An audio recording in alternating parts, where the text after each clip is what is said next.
संभाजीची नजर फिरली. पाहतो तो काय, आतापर्यंत ऐकलं होतं नद्या समुद्राला येऊन मिळतात, पण इथं उलटा. मांडवी नदीला, त्या नावडी नदीला मुकर्रब खानाचा सेना सागर भेटायला आला होता. काठावर होता शिवपुत्र संभाजी. चोहो बाजूनी संभाजी राजा रेखला गेला. चोहो बाजूनी यवनांचं सैन्य भरलं. मध्ये संभाजी आणि कवी कलश आणि कराडला मुकर्रब. की इंचलो तलवार उसकी, पण तलवार घ्यायचं कुणाचं धाडस होईना. कुणीतरी एक पाऊल उचलायचं आणि संभाजींची नुसती नजरवर उठायची. 4 पावलं मागं सरायचा तो.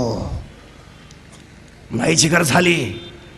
अखेर मुकर्रब खानानं चोहो बाजूनी दोरखंड फेकले आणि संभाजी जेरबंद झाले.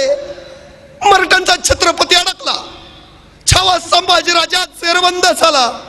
शिवपुत्र संभाजी मोगलांच्या कैदेत फसला. फितुरांची चाल यशस्वी झाली. मराठ्यांचा मुकुट मोगलांच्या पायात पडला. पण मस्तक ताटच होत.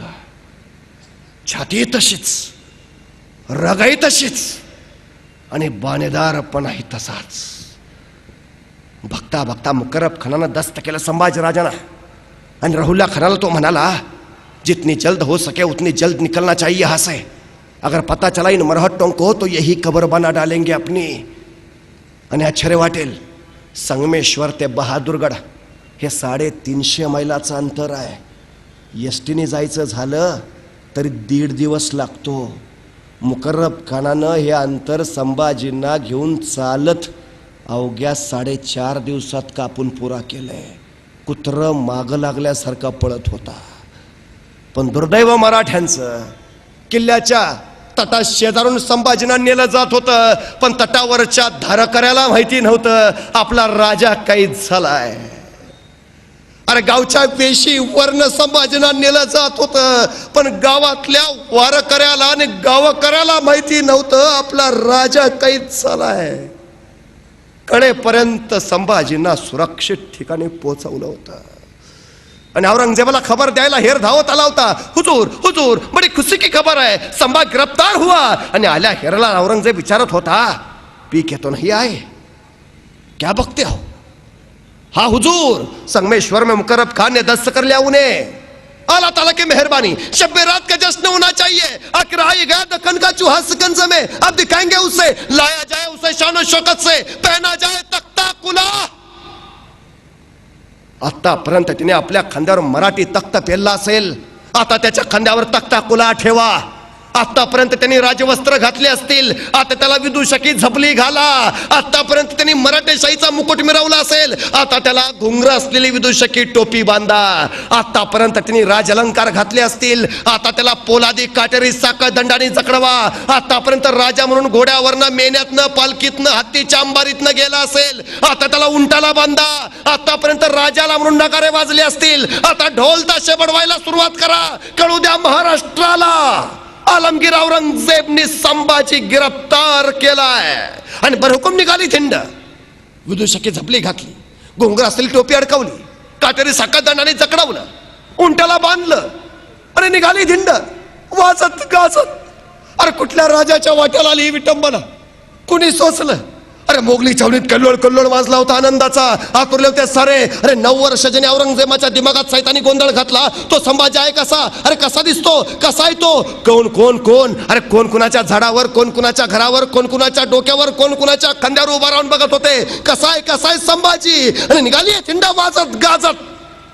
अचानक कुठून तरी भिरभिरणारा दगड यायचा, धप छातीवर आदळायचा, रक्ताची चिळकांडी यातनेचा कल्लोळ उडायचा. कुणीतरी यायचं, उंटाची शेपटी पिरगाळायचं, उंटा थया थया नाचायचा, अंगावरचे काटेरी साखळ दंड टोचायचे, बोचायचे, जागोजागी जखमा करायचे. कुणीतरी यायचं, अंगावर थुंकायचं, कुणीतरी यायचं, एखादं शिवी द्यायचं, कुणीतरी यायचं, तलवारीच्या टोकाने संभाजींच्या अंगावर रेषा उठवायचं, रेषेबरोबर रक्ताची धार लागायची. अरे मातीवर रक्त रक्त मुद्रा उमटवीत जायची. अरे कुणी सोचलं अरे विंचवाच्या लवलव करणाऱ्या वेदना कुणाच्या वाट्याला आल्या का? अरे झुकला असता, वाकला असता, नमला असता तर आयुष्यामध्ये जगला असता. मग का नाही केलं? का सोसत राहिला सगळं? का सहन करत राहिला विटंबना? स्वराज्यास्मितेसाठी, स्वराज्यासाठी, मराठी दौलतीसाठी. अरे इतका इतका अनन्वी छळ, इतके रक्ताळले होते संभाजी, इतके शेंदूर फासल्या हनुमानासारखे दिसत होते. बस इतके. जागा ठेवली नव्हती रे शरीरावर वार वार करायची. पण एवढं सगळं सोसून सुद्धा छावा होता ताठ. झुकली नाही मान, वाकला नाही कणा. तसाच बाणेदारपणे आला औरंगजेबाच्या दरबारात. तख्तासीन झालेला आरमगीर औरंगजेब दरबारात आल्या आल्या वजीर असद खान कडाडला, संभा झुक जाओ आलमपना के सामने. आणि कडाडला कवि कलश, राजा है वो झुकेंगे नहीं झुकाएंगे. खामोश. सर्दिशी शमशिरेला गर्दनेवर. चुप चुप. याद रख, कैद में है तू, आला ताला के दरबार में है. चुप. पण त्याच वेळी आवाज ऐकू आला, सबूर असद सबूर, अभी बहुत पूछना ही से. आणि आज ते कदम शहनशाह हिंदोस्ता आलमगीर गाझी औरंगजेब तख्तावरनं खाली उतरला. संभाजींच्या पुढं आला. तो रक्ताळा संभाजी एकदा निहाळला आणि नजर स्थिरावली डोळ्यांवर. तीच नजर, तेच तेज. आणि औरंगजेब म्हणाला, 9 बरस का था तब ये मिला था हमें आगरा में. तब पूछा था हमने इसे, क्यों रे संभा, तुम्हें हमारा डर नहीं लगता? और इस संभा ने जवाब दिया था, हमें किसी का डर नहीं लगता, लेकिन हमारी वजह से सबको डर लगता है. सच कहा था काफर ने. कभी ठंडक ना मिलने दी, लेकिन अब नहीं, अब नहीं. अल्लाह ताला की मेहरबानी, आखिर आज कैद में है तू हमारे. आणि त्या खुदाचे आभार मानायला औरंगजेब गुडघे टेकून खाली बसला. नमाजाच्या रुकाता पडायला लागला. आणि त्याची ती अवस्था बघून संभाजी राजाने कवी कलशांना विचारलं, कवीजी, कवी आहात आपण, मग या प्रसंगावर सुचते का एखादी कविता? आणि आश्चर्य वाटलं कवी कलशांना. अरे काय माणूस आहे, मृत्यूच्या गोटात आहे, औरंगजेबाच्या दरबारात आहे, याला भीती नाही, भय नाही. हा माणूस म्हणतोय सुचते का एखादी कविता? ही काय कविता ऐकायची वेळ आहे? कवी म्हटला, हा हा राजन, का नाही, ऐका. राजन, तुम हो सांचे, खूब लड़े हो जंग, देख तुम्हारा तेज तखत तेजता औरंग. और राजे काय लढलात तुम्ही जंग, काय तुमचं तेज, काय तुमचं शौर्य.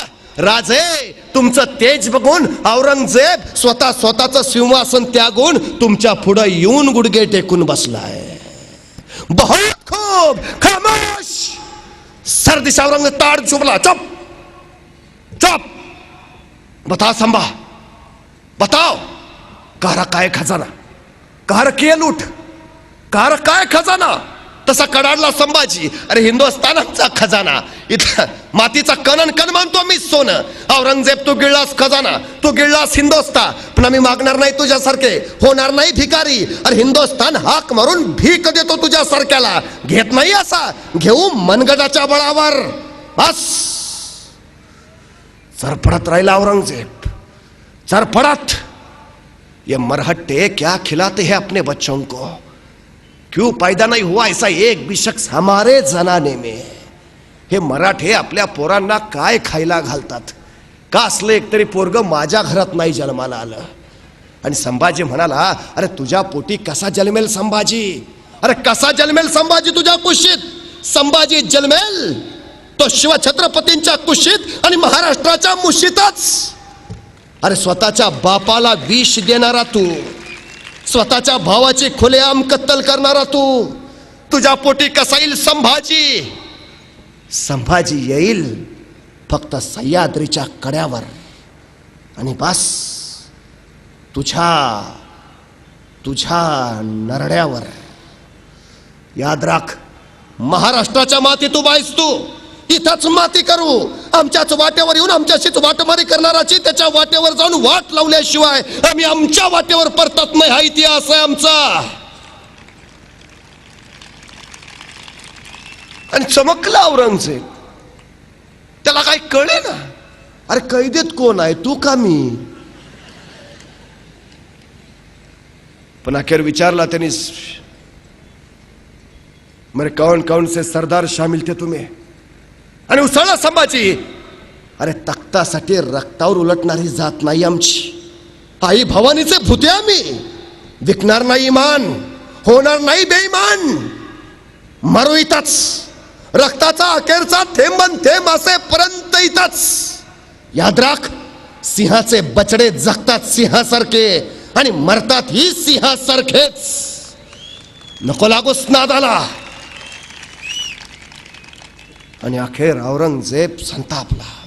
ले जाओ इसे हमारी नजरों के सामने से, निकाल दो इसकी आंखें जलाती है बहुत हमें, काट डालो इसकी जबान बोलती बहुत है, जाओ. आणि संभाजींना औरंगजेबाच्या दरबारातनं नेला गेला. इथंच आम्हाला आणखीन एक सांगितलं की औरंगजेब संभाजीराजांना म्हणाला, तू जर मुस्लिम व्हायला तयार असला तर आम्ही तुला माफ करतो. आणि संभाजीराजे त्याला म्हणाले, तू जर तुझी मुलगी मला देत असला तर मी मुस्लिम होतो.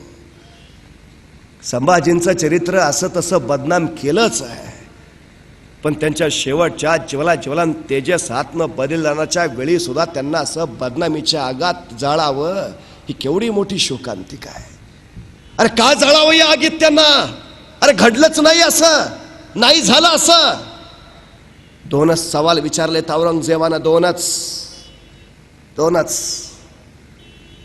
अरे लिहिलंय औरंगजेबाने, त्याच्या मृत्यूपत्रात लिहिलंय, पहिली चूक केली शहाजहाननी, त्यांनी शहाजीला जिवंत कर्नाटकात जाऊ दिलं. शहाजीच मारला असता तर शिवाजी उभाच राहिला नसता. दुसरी चूक मी केली, आग्र्याच्या भेटीतनं शिवाजीला जिंदा जाऊ दिलं. शिवाजी मारला असता तर संभाजी खडाच राहिला नसता. दोन चुका केल्यात, तिसरी चूक करणार नाही. आणि राहिला सवाल, तुझी मुलगी देत असला तर मुस्लिम होतो वगैरे वगैरे बाजार गप्पांचा काही अर्थ नाही यात. कारण औरंगजेबाला एकूण 5 मुली होत्या.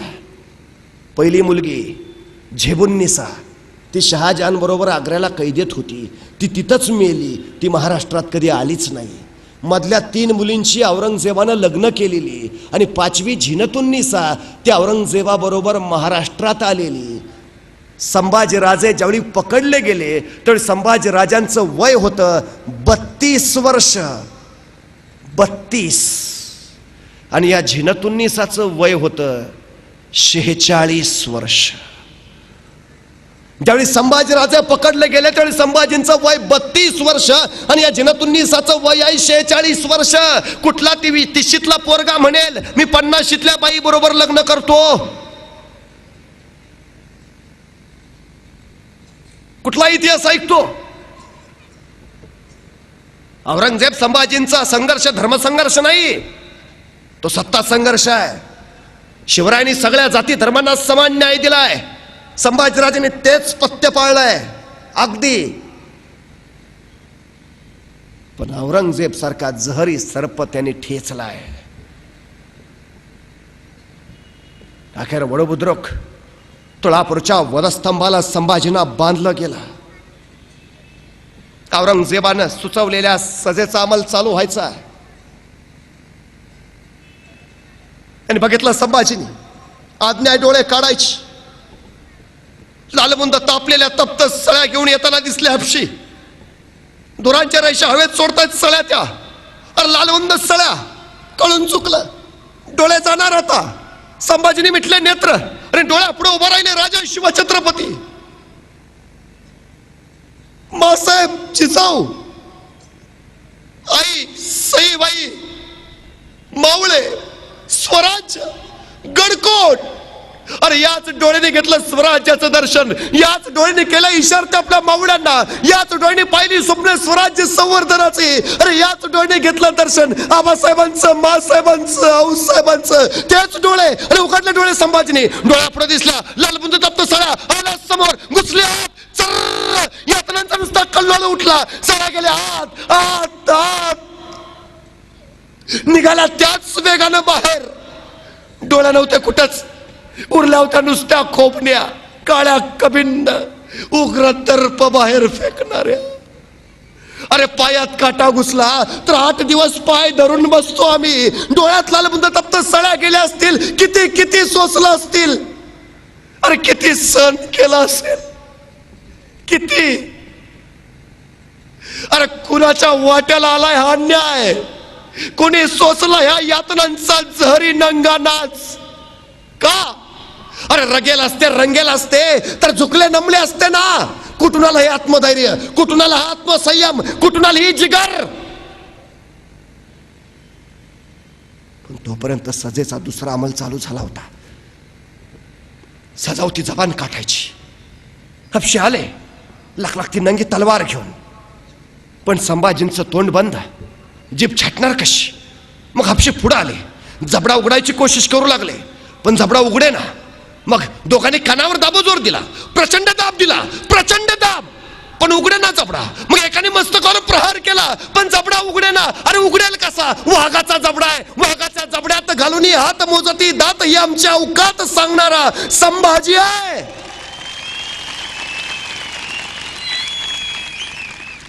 पण तोपर्यंत एकाने युक्ती केली. संभाजींचं नाक दाबून धरला, श्वासासाठी जीव गलबलला, तळमळला. श्वासासाठी ओठ हल्ले, जीभ लावली आणि त्या संधीचा घेतला फायदा. सांडशी घुसली आत, सांडशीत पकडली जीभ, ओढली बाहेर, नंगी तर लागली. तोंडात नवघळलं नुसतं लालबुंद रक्त. जीभ पडली होती समोरच वळवळत, ती सुद्धा तयार नव्हती संभाजीराजापासून पोरकं व्हायला. अरे ज्या जिभेनं उमटवले जगदंब जगदंबचे बोल, ज्या जिभेनं दिली किलकारी हर हर महादेवची, ज्या जीभेनं केला जागर जय भवानीचा, जी जीभ म्हणत राहिली आऊसाहेब, मासाहेब, बाबासाहेब, ती जीभ पडली होती समोरच वळवळत. 1 नाही 2 नाही, तब्बल 40 दिवस अनन्वित अत्याचार चालला होता. अरे बोकड सोलावं असं संभाजींचं कातडं सोलून काढलं, त्याच्यावर मिठाचं पाणी टाकलं, चर्र यातनांचा जाळ जाळ झाला नुसता. कुणीतर यायचं गुडघ्याच्या वाट्या काढून न्यायचं, कुणीतर यायचं हाताची बोट छाटायचं, कुणीतर यायचं तलवारीच्या पात्यानं मांसाचे लगदे कापायचं, कुत्र्या गिधाडांना खाऊ घालायचं. अरे कुणी बघितलं असतं तर वाटलं नसतं मराठ्यांचा छत्रपती आहे. अरे भूतासारखी अवस्था झालेली, आणि एवढं सगळं होऊन सुद्धा माझा सर्जा सोसत राहिला, सहन करत राहिला का? आपण शिवछत्रपतींचे पुत्र आहोत. या अस्मितेसाठी, स्वराज्यासाठी, राष्ट्रधर्मासाठी सहन करत राहिला. 40 दिवस. अखेर उगवली फाल्गुनी वद्य अमावस्या. 11 मार्च 1689. औरंगजेबाची अखेरची सजा. संभाजीचं मस्तक कलम करा. आणि संभाजींचं मस्तक छाटलं गेलं, भाल्याच्या फळाला अडकवलं, आणि गुढी पाडव्याच्या आदल्या दिवशी महाराष्ट्रात संभाजींच्या मस्तकाची गुढी उभारली. निघाली वाजत गाजत, आली इंद्रायणी भीमेच्या तीरावर. त्या इंद्रायणी भीमेच्या तीरावर त्या रेतीत रोवला तो भाल्याचा फाळ, आणि मस्तकातनं रक्ताचा एक थेंब पडला त्या पात्रात, आणि थरारली इंद्रायणी भीमा. आणि याच इंद्रायणी भीमेनं पाहिलं होतं ते शौर्य, ते धाडस, ते साहस, तो पराक्रम, ती ज्वलन तेजस निष्ठा, ते धैर्य, तो संयम. मानवी जीवनाच्या पलीकडल्या चिरंतन तत्वाशी जुळलेलं संभाजींचं ज्ञाननाथ. ती इंद्रायणी भीमा संभाजींच्या मस्तकाकडे तिरक्या माना करून आसव ढाळू लागल्या. गेली 350 वर्ष झाली इंद्रायणी भीमा अजून रडतेच आहे. सांगतेय खरा सर्जा संभाजीराजा अजून कळलाच नाही. शिवाजी महाराजांनी सांगितलं कसं जगावं आणि संभाजी महाराजांनी दाखवलं कसं मरावं. ती इंद्रायणी आजही सांगते.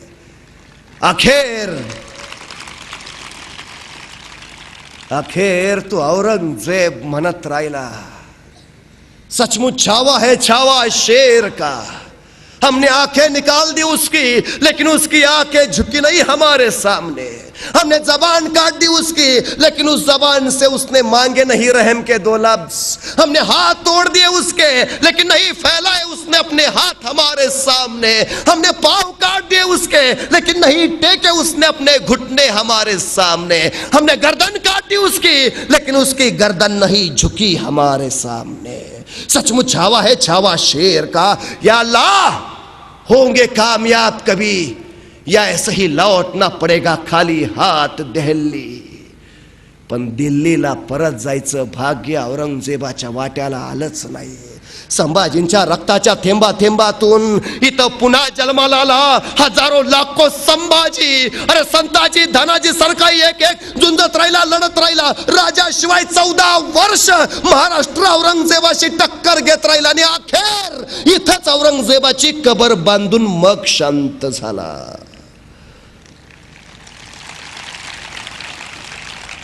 ही प्रेरणा होती संभाजींच्या बलिदानाची. ही प्रेरणा होती संभाजी राजांच्या राष्ट्रप्रेमाची, राष्ट्रभक्तीची. जय शंभू.